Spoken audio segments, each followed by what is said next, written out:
안녕하세요. 크래프터T입니다. 이번 시간에는 섞기 시대로 돌아가게 해주겠다.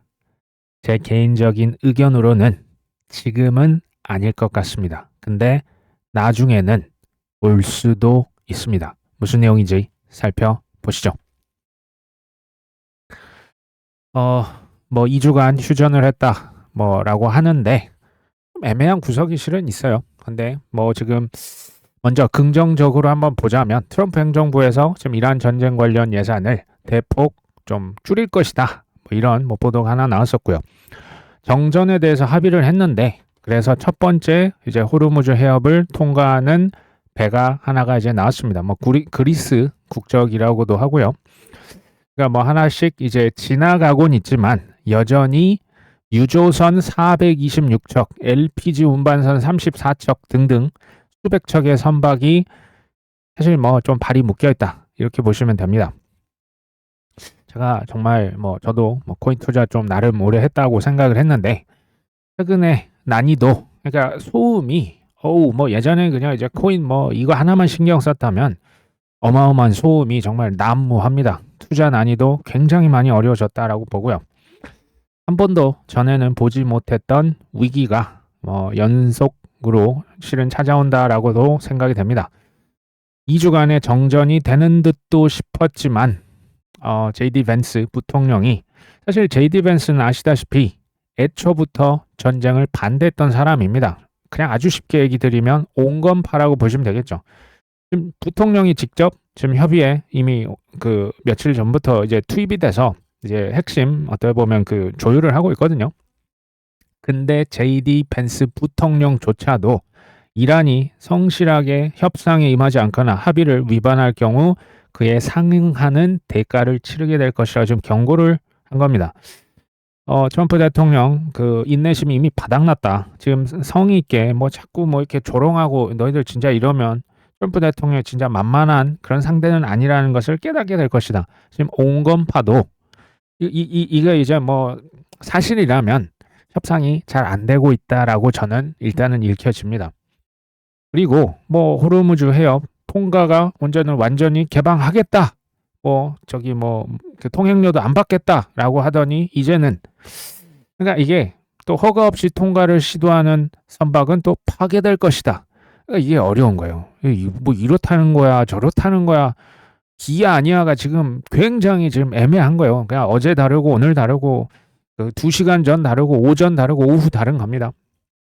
이란 정부는 해당 수로에 대한 영향력을 계속 행사하겠다라는 뜻을 시사했으며 호르무즈 해협이요. 제가 보니까 이 전쟁의 사실은 핵심 중에 핵심 그 지정학적인 초노른자 부예요. 이거 놓치면 끝나는 거거든요. 둘 다 그러니까 이걸 쉽게 놓겠냐라고 생각을 해보면 안 놓겠죠. 그렇겠죠. 그러면서 지금 전투기 이제 페르시안 만 상공에는 전투기가 비행 중이고 배가 어떻게 지나가겠습니까? 이게 쉽지 않은 거예요. 휴전 맞아? 도대체 이거 어떻게 되는 거야? 아 진짜 내 코인 지금 1년 내내 1년이 넘었죠. 내 코인 진짜 도대체 어떻게 되는 거야에 대한 저의 상상력을 좀 말씀을 이번 시간에는 들어보려고 합니다. 잠시 후에 코인 투자 우리가 소음이 제가 많다라고 계속 얘기를 드리는데 본질은요 결국 코인 투자로 뭐 하려고 하십니까? 실은 수익을 가져가려고 우리 지금 투자하지 않습니까? 그럼 수익을 가져가기 위한 본질이 뭐냐? 이것부터 실은 뚫으셔야 돼요. 이걸 깨달으셔야 되는데 저는 처음부터 계속 요 두 가지를 얘기했어요. 하나는 유동성이고 하나는 명확성입니다. 사실은 뭡니까? 전쟁을 왜 얘기 드리냐면 전쟁이 미치는 전 세계적인 영향력 그리고 이것이 물류다 뭐다 하는데 결국 이게 유동성 금리 인하 물가 오르면 금리 인하 어떻게 합니까? 그래서 이 얘기를 계속 드릴 수밖에 없어요. 어찌됐건 미국에서는 그 협상 대표 지금 온건파로 지금 이제 사실 벤스 부통령이 처음부터 했던 게 아니에요. 근데 이걸 바꾼 겁니다. 이 얘긴즉슨 풀고 싶은 거예요. 외교적으로. 왜? 힘으로 미국이 사실 할 수는 있겠죠. 항공모함 그냥 그 호르무즈 해협 쓸어버리면 되는데 그렇게 했을 때 후폭풍이 이게 감당이 안 되는 거예요. 그러니까 이 버튼을 못 누르는 거 핵무기랑 똑같은 거예요. 핵무기 해서 그냥 날려버리면 뭐 그냥 이길 수는 있겠죠. 근데 감당되겠습니까? 지금 이게 안 되는 거예요. 그래서 외교적으로 실마리를 찾다라고 보시면 되겠죠. 명확성은 뭐 제가 여러 번 얘기 드렸지만 4월 중순 말까지 은행위 상원 마크업 통과해야 됩니다. 그러면 이제 5월 달에 전체 상원에서 표결을 아마 할 거예요. 이게 될 확률을 저는 여전히 80%로 보고 있습니다. 뭐 이변이 없는 한 저는 이게 이제 될 거라고 생각을 합니다. 이제 유동성, 이 전쟁 관련돼서 저번에 이제 석기 시대라는 말이 머릿속에 딱 박히지 않습니까? 저도 이 얘기가 뭐 스톤 에이지라고 하니까 이게 근데요. 지금 매우 불안한 뭐 휴전인지 정전인지 지금 하고 있지 않습니까? 저는 당분간은 석기 시대는 없을 것으로 여전히 80% 저한테 80%는 이변이 없는 한 그냥 그렇게 될 것이다라고 일단은 보고 있습니다. 저는 우리 지금 투자자로서의 입장에서 얘기를 드립니다. 일단은 운이 좋다라는 생각이 들어요. 뭐 운이 좋다는 표현 좀 이상한데 제가 지금 생각을 하면서 내린 결론이 뭐냐? 만약에 우리가 지금 중간 선거가 이미 끝났다라고 한다면 쉽게 말하면 트럼프 대통령 레임덕이 이미 시작됐다라고 한다면 저는 석기 시대에 갈 거라고 봐요. 이미 갔을 거라고 봅니다. 중간 선거가 지나고 레임덕이 시작됐다. 근데 다행히 아직 선거 전입니다. 아직 석기 시대까지는 저는 안 갈 것으로 예상을 합니다.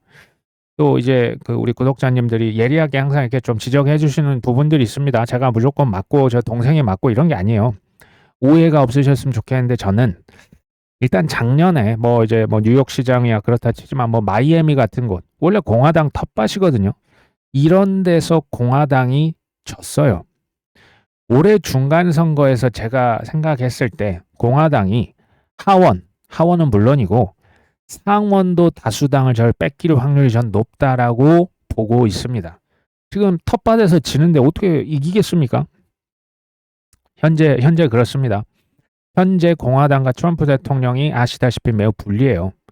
근데 그러면 이 머리로 상상을 해보는 거 투자하면서 그럼 미래가 어떻게 될 것이냐? 그러면 공화당 트럼프 대통령은 가만히 있겠냐라는 거예요. 아니면 매우 불리하지 않습니까? 가만히 있으면 어차피 질 거면 뭔가 무리수를 투척할 수도 있지 않겠냐라고 저는 후자라고 지금 생각을 하고 있습니다. 그게 이제 가장 쉽게 생각할 수 있는 게 선거에서 이기기 위해서 생각보다 큰 유동성 공급, 생각보다는 큰 금리 인하 등을 할 수 있겠다. 2018년 얘기를 제가 계속 드리는 게 트럼프 일기 때 이 전례가 한 번 있지 않습니까?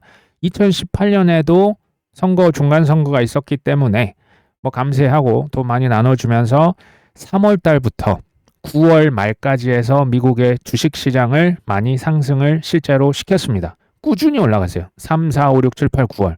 근데 정작 중요한 10월부터 11월, 12월까지 폭락했습니다. 미국 주식 시장. 이때 뭐 관세 전쟁 또 뭐 파월 의장 금리 인상했던 기억하시죠? 그때 선거에서 졌어요. 올해는 어떻게 할 것이냐? 제가 트럼프 대통령이고 제가 스콧 베센트고 전략을 짜는 사람이라면 3월부터 상승 안 시키겠죠. 저 같으면 최소 5월, 6월 아니면 하반기 이걸 뒤로 전 늦출 것이다. 왜? 그래야 5, 6, 7, 8, 9, 10, 11 11월에 가서 선거 그 표 들어가는 유권자들이 일단은 웃으면서 들어갈 수 있게끔 저는 무리를 할 것이라고 보고 있는 거예요. 근데 문제는 무리해서 올리면 어떻게 됩니까? 산이 높았으면 골이 다시 깊어지는 거예요. 골이 지금 깊지 않습니까? 코인 시장. 그러면 나중에 전 산이 당연히 더 높을 거라고 봅니다. 그러니까 이건 지금 미래에 대한 영역이니까 지금 그냥 참고만 하셔야 됩니다. 올해 정말로 저의 예상대로 큰 폭등이 나온다면 실은 되게 위험해질 수 있는 거예요. 언제? 2027년이. 그 이후로는 조금 위험해질 수가 있는 거예요. 좀 많이 위험해질 수 있다고요. 그러니까 많이 오르면 더 위험해지는 겁니다. 적게 오르면 그냥 뭐 적당한 조정이 될 수도 있어요. 그러니까 if죠. if. 중간 선거 전후로 해서 어마어마한 폭등이 만약에 진짜 나온다면 지금 시간 많이 남았습니다. 지금으로 우리가 이제 상상 못할 그 나중 일이지 않습니까? 지금 뭐 이제 아직 4월 초밖에 안 됐지 않습니까? 대폭등이 전 진짜 나온다면 제가 들고 있는 코인을 팔 수 있는 코인은 저는 그냥 싹 다 정리를 하려고 합니다. 그리고 중국에서 대만을 침공을 언제 할 것이냐? 저는 뭐 27년 말이나 아니면 28년 될 수도 있다고요. 제가 정확한 건 제가 알 수 없지만 그 시점을 노리고 현금성 자산의 배분을 해놓으려고 합니다. 뭐 예금이나 적금이나 그런 거 있죠. 쉽게 현금화할 수 있는 자산. 저는 그때를 기다려서 그때 뭐 AI 주식, 뭐 제가 지금 뭐 주식을 들고 있지는 않거든요. AI 쪽으로. 그때는 이제 저도 많은 그 자산을 제 현금을 투입을 하려고 합니다. 지정학이라고 하는 거, 저도 이게 뭐 코인 투자하다가 지정학과 뭐 패권 전쟁, 뭐 저기 기축 통화, 금융, 화폐, 사람의 심리, 뭐 이런 거 이제 저도 어쩔 수 없이 공부를 좀 이제 하는데요. 이런 것들 하나하나 이제 살펴보면 중국은요, 대만을 쳐야 합니다. 대만이 뭐 반도체만 생각하시면 또 안 되고, 이게 미중 패권 그 전쟁과도 실은 그 연관이 있거든요. 아시다시피 이 지도를 한번 생각해 보시면 미국은 태평양 건너에 있고, 이 중국을 견제하려면요, 아시다시피 일본, 한국, 대만, 필리핀 이쪽을 방어 라인을 쳐서 중국이 태평양 쪽으로 못 넘어오도록 이제 간접적으로 중국을 견제를 하고 있습니다. 이게 이게 이미 다 팩트인데요. 일본, 한국, 대만, 필리핀은 국방비를 그래서 많이 증액을 실제로 했습니다. 트럼프 대통령 걸핏하면 주한미군 뺀다. 니들 그 GDP 대비 몇 프로까지 뭐 나토도 할 것 없이 국방비 올려라라고 했는데, 이 일본, 한국, 대만, 필리핀은 실제로 국방비를 많이 올렸습니다. 중국 입장에 생각해 볼까요? 어쨌든 물류라고 하는 게 항로가 필요하지 않습니까? 배를 타고 뭐 물류가 돼야 이게 그 여러 가지 이점이 있을 텐데, 이 태평양 쪽으로 나오는 것을 미국 입장에서는 막아야 되는 거고 중국 입장에서는 뚫어줘야 되는 거예요. 근데 지금 저 라인이 견고하게 지금 받쳐주고 있지만, 저는 중국에서 여러 가지 명분도 있고 여러 가지 이유로 대만 쪽을 뭐 이제 반도체도 있고 AI는 이제 뭐 지금 시작도 안 했지 않습니까? 지금 뭐 투자 단계에 있는데, 그러면 더더욱 대만을 이제 병합하려고 하는 아마 그 생각을 할 것이다.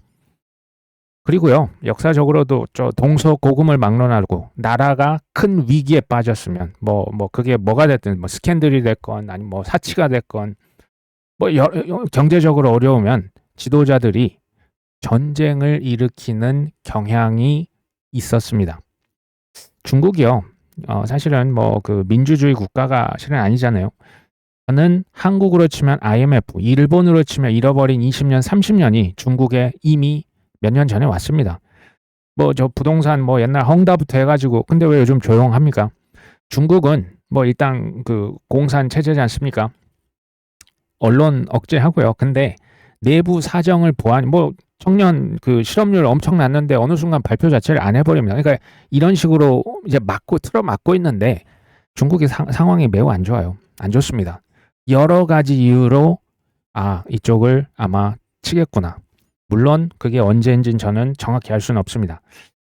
근데요, 생각해 보십시오. 러시아 우크라이나 전쟁 뭐 지금 5년째 하는데 우리가 뭐 별 감흥이 있습니까?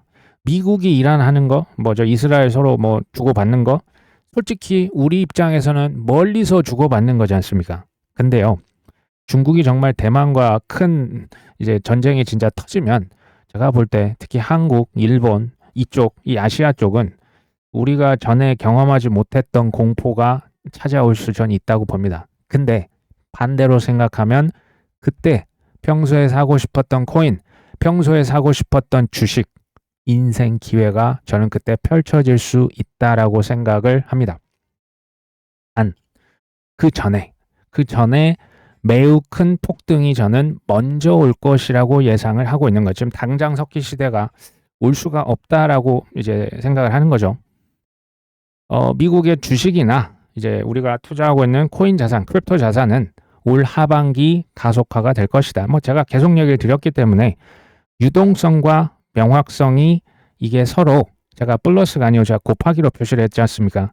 이게 이제 곱하기가 되는 순간 특히 더 억눌렸던 자산이 지금 뭐 비트코인이나 그 알트코인들 우량 자산들 지금 매우 많이 억눌렸던 거 아닙니까?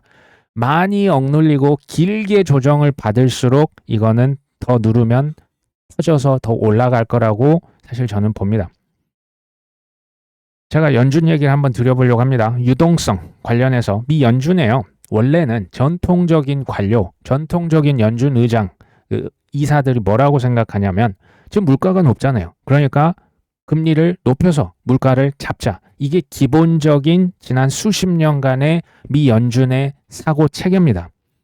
지금 이제 5월 중순부터 그 이제 의장 바뀌지 않습니까? 케빈 워시가 실제로 이런 얘기를 했습니다. 지명자 당선되고 올 초에 현재적으로 금리를 인하할 필요가 있다. 근데 이 사람 의견이 뭐냐면요. 완전 달라요. 저 이제 전통적인 것과 뭐가 다르냐? 금리를 왜 인하를 선제적으로 왜 인하하냐? 이자 부담을 낮춰줘야 AI 뭐 지금 미국에 있는 큰 뭐 빅테크다 M7 기업들이 투자를 그래야 할 거 아니냐. 이자를 낮춰줘야지. 그거를 이제 뭐 그냥 자기 현금으로 하는 게 아니고 이제 빚내서 투자를 막 쏟아지게 만들어줘야 그래야 여기에서 큰 생산성이 터져 나올 것이다. 그러면 GDP, 경제 성장률 올라가겠죠. AI 생산성 언젠가는 나오겠죠. 그때까지 쏟아 부을 거거든요. 그러면 GDP 대비해서 미국의 국가 부채 이 비율을 낮출 수가 있어요. 왜?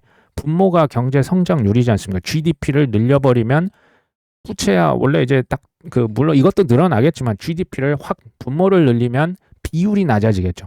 이 얘기를 실제로 케빈 워시가 한 적이 있어요. 근데 이건요.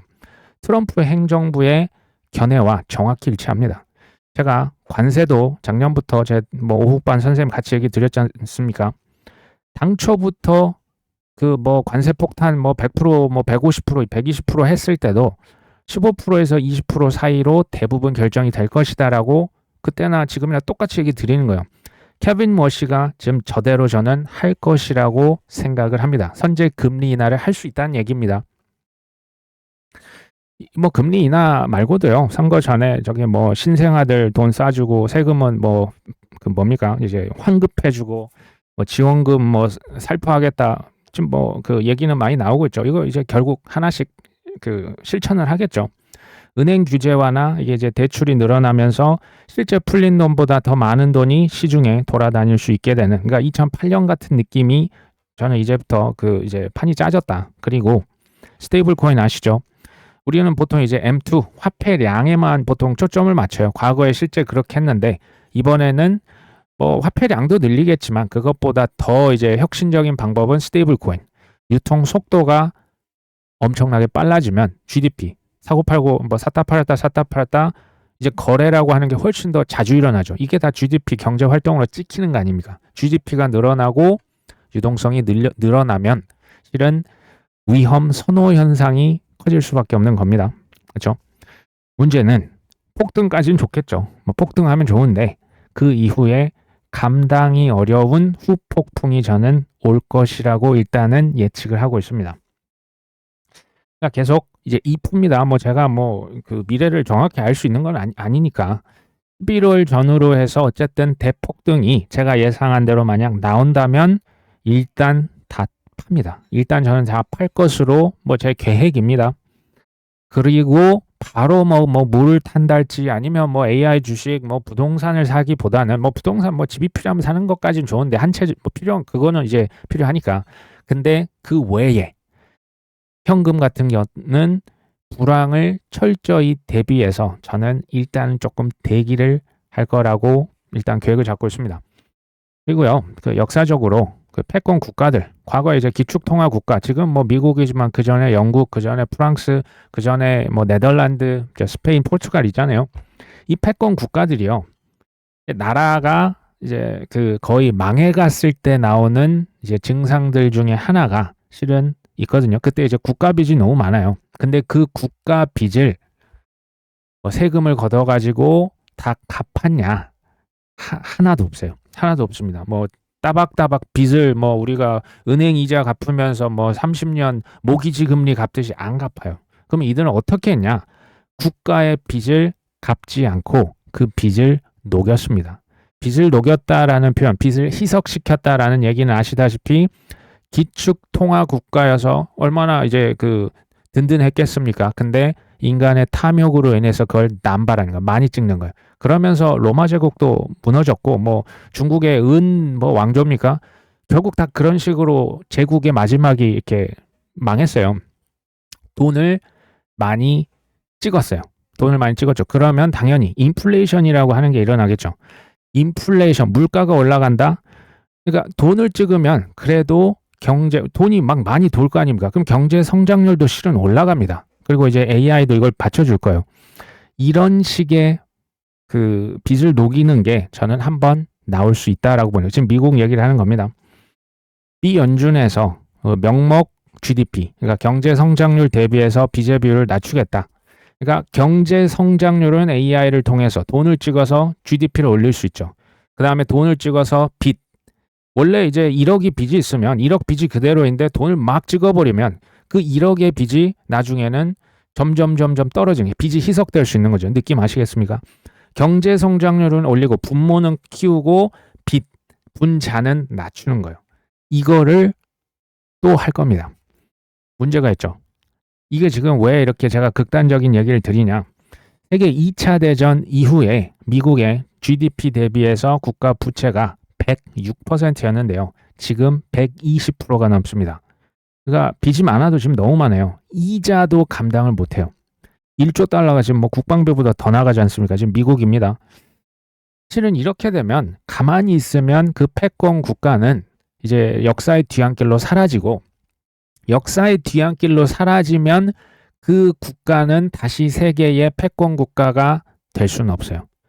영국, 그다음 프랑스, 그다음 어디입니까? 스페인, 네덜란드, 포르투갈. 지금 뭐 물론 뭐 유럽의 그냥 뭐 하나의 국가지. 그러면 가만히 있지 않고 미국이 이걸 모르는 게 아닙니다. 그 미국에 상주하고 있는 글로벌 또 이제 유대계 그 금융 세력들이 있어요. 극단적인 방법을 한 번씩 쓸 수 있는 거예요. 이 극단적인 방법은 뭐냐? 화폐량을 돈을 이제 많이 찍는 거죠. 그 다음에 화폐 속도도 증가를 시키는 거죠. 스테이블 코인 그걸 통해서. 그 다음에 AI 생산성도 높이죠. 그러니까 GDP를 올리고 빚의 부채 비율을 낮추고 그 다음에 시장은 한번 띄우는 겁니다. 근데 이거를 너무나 뭐랄까요? 극단적으로 하는 경우가 발생할 수 있다는 얘기입니다. 그러니까 아까 제가 석기 시대를 한번 얘기를 드렸죠. 저는 이게 지금 나온다는 게 아니고 레임덕 그리고 여기 뭡니까? 나중에. 지금은 아니에요. 지금 뭐 중간 선거 아직은 있어서 석기 시대라고 하는 것은 쉽게 말하면 그 트럼프 대통령이 그냥 버튼 누르면 그 호르무즈 그냥 날려버리면 되지 않습니까? 그러면 유가가 진짜 뭐 150달러, 200달러, 300달러 부르는 게 값이 될 수 있거든요. 거기 이제 막혀버리니까. 이거를 쉽게 말하면 하이퍼 인플레이션 나올 수 있거든요. 석기 시대라 함은. 근데 저는 기름값을 올릴 수도 있고 곡물 가격을 폭등을 정확히는 유도할 수도 있다라는 생각을 갖고 있습니다. 글로벌 그 유대 세력들은 전쟁을 일으켜서 전쟁을 뭐 일으키든지 전쟁을 방조하든지 뭐 그걸 정확하게 따질 수는 없지만 어쨌든 저기 오일 쇼크 때 기억나십니까? 1971년 닉슨 쇼크라고 금과 달러의 연결고리를 끊었죠. 사실 전 세계를 상대로 이건 사기를 쳤다라고 할 수가 있는 거예요. 금 1온스당 35달러 미국 그거 바꿔줄게. 근데 갑자기 닉슨 대통령이 베트남 전쟁 때문에 돈 남발했잖아요. 그러니까 손바닥 뒤집은 겁니다. 그러니까 달러에 대한 신뢰가 무너졌겠죠. 그때 누가 달려갑니까? 사우디로 헨리 키신저가 달려가요. 1974년 페트로 달러. 내가 니들 그 왕조 지켜주고 그 뭐 우리가 항공모함에서 그 해적들 막아줄 테니까 석유 팔 때는 무조건 달러로만 팔아. 기억나시죠? 그리고 나서 오일 쇼크가 발생하면서 유가가 폭등했죠. 근데 기름 살려면 뭘 써야 됩니까?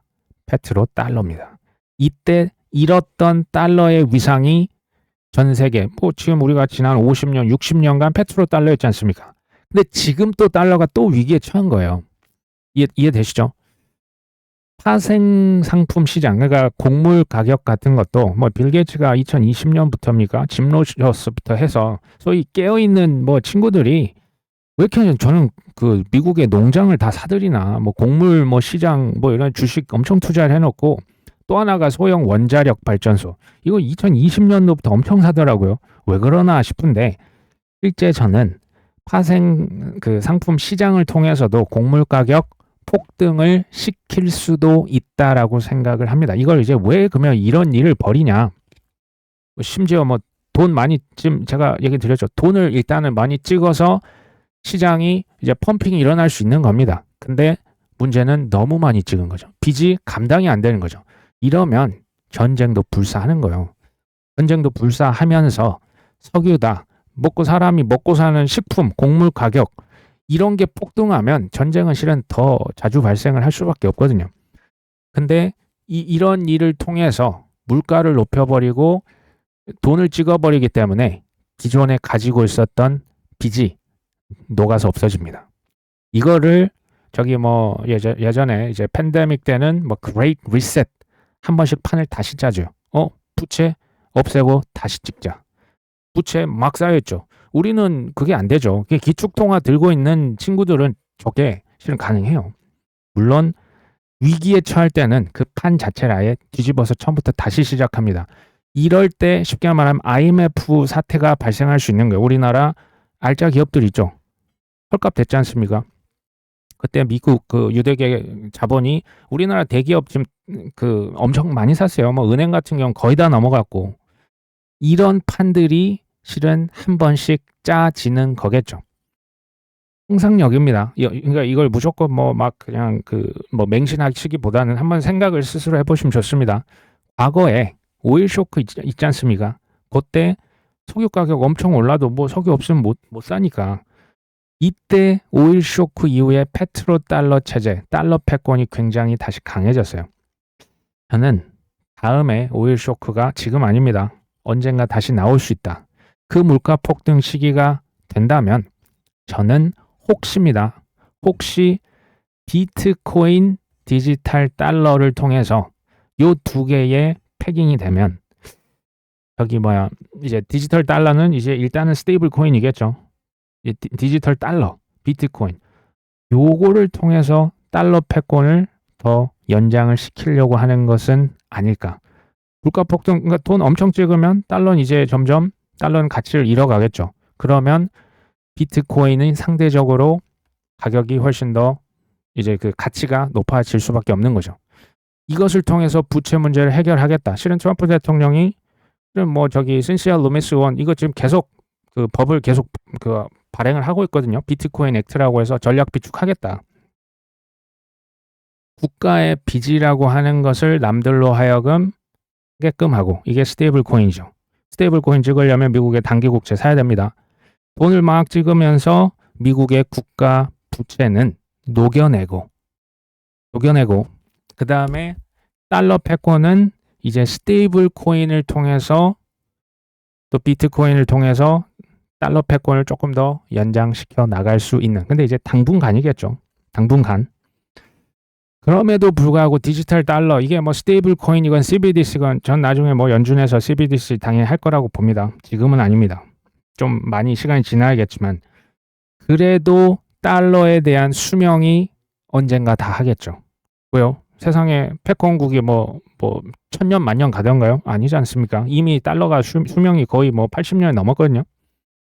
달러 수명이 저는 끝나면 지금은 달러라이제이션은 전 세계 사람들이 우리 자국 화폐나 싫어요. 뭐 저 중남미, 뭐 아프리카 그냥 나는 그 테더 주세요. 난 USDC 주세요 하죠.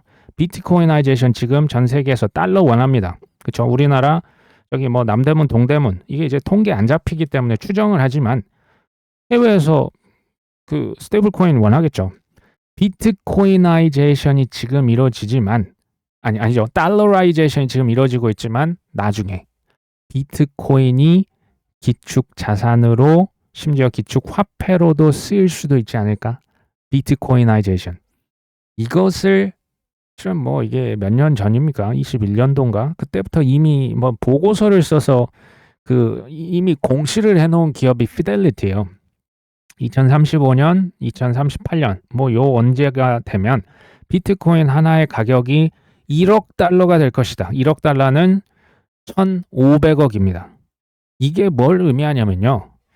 달러를 남발해서 그러니까 달러가 휴지가 거의 될 만큼 가치가 없어진다는 얘기예요. 반대로 비트코인은 그 이제 상대적으로 가치가 훨씬 급격히 오를 것이다라고 이 피델리티 찾아보시면 다 나옵니다. 그래서 피델리티는 이 얘기를 했던 거예요. 그럼 뭐 미국 망하는 거 아니냐? 조금 제가 거친 언어로 표현하면 미국이 망해도 비트코인으로 갈아타는 사람은 그들은 망하지 않겠죠. 만약에 그러니까 저는 지금 제 상상력인 겁니다. 미국이 망하면 뭐합니까? 뭐 글로벌 뭐 유대인들이 그 나라 옮겨갔지 않습니까? 지금 뭐 미국에 주로 있겠지만 중요한 것은 올 연말에 웬만하면 일단은 저는 뭐 매도할 생각을 가지고 있어요. 물론 폭등하는 거 봐서 지표 보고 결정을 할 겁니다. 극단적으로 돈을 찍고 금리를 인하시키고 뭐 AI로 생산성은 뭐 이제 늘어날 수 있다고 봅니다. 여기서 지면 미국, 중국 이제 답이 없거든요. AI는 뭐 이제 선택이 아니기 때문에 물가가 또 많이 올라갈 수 있죠. 미국에서는 빚 문제를 해결하고 또 이제 중국을 견제할 수도 있습니다. 그리고 이런 일들이 한 번씩 날 때마다 그러니까 부익부 빈익빈 현상이 굉장히 더 이렇게 많아질 수가 있겠죠. 이게 또 왜 중국 견제랑 이게 좀 연결이 되냐? 미국에서 왜 하필 베네수엘라랑 이란과 지금 뭐 전쟁 혹은 이제 국가의 수장을 이렇게 체포를 했었죠. 중국의 그 석유 최대 수출하는 국가가 베네수엘라와 이란입니다. 이란은 통계가 제대로 안 잡혀서 그렇지 뭐 사실 저는 뭐 거의 1위 아니면 2위 정도로 보고 있거든요. 그러니까 중국 입장에서 에너지를 지금 끊죠. 중국은 근데 석유 생산합니까? 그 석유 무조건 수입해야 되죠. 미국은 과거에는 뭐 수입국이었지만 지금은 산유국이 됐습니다. 그리고 베네수엘라의 엄청난 석유를 이미 다 장악을 해놨습니다. 이게요. 그러니까 미중 패권과 뭐 세계 경제 뭡니까? 이 지정학이 이 비트코인까지도 이게 연결이 돼 있더라고요. 이게 쉽지가 않습니다. 실은 미국의 국방부의 또 다른 이름 바로 전쟁부죠. 이름을 왜 전쟁부라고 바꿨을까요? 전쟁 많이 하겠다라는 거죠. 혹시 뭐 이럴 수도 있어요. 예, 스테이블 코인 그 디지털 달러를 뭐 아르헨티나야 뭡니까? 트럼프 대통령이랑 친하잖아요. 그 대통령이. 근데 다른 나라들은 아니 자국 화폐 한국에서 한국 원화를 써야지 자꾸 뭐 테더 쓰고 뭐 USDC 갖다 쓰면 미국과 이거 갈등 생길 수 있거든요. 그럴 때 전쟁할 수도 있지 않을까요? 뭐 여러 가지 지정학적인 경제적인 이유가 저는 앞으로 더 많아질 거라고 보고 있고요. 중국은 그러면 미국이 뭐 그냥 뭐 누구 때리고 누구 때리면 그냥 당하기만 있을까요? 대만을 당연히 저는 그래서 침략을 할 가능성이 높다라고 봅니다. 러시아, 우크라이나를 지금 몇 년째 때리고 있습니까? 5년째 하고 있죠.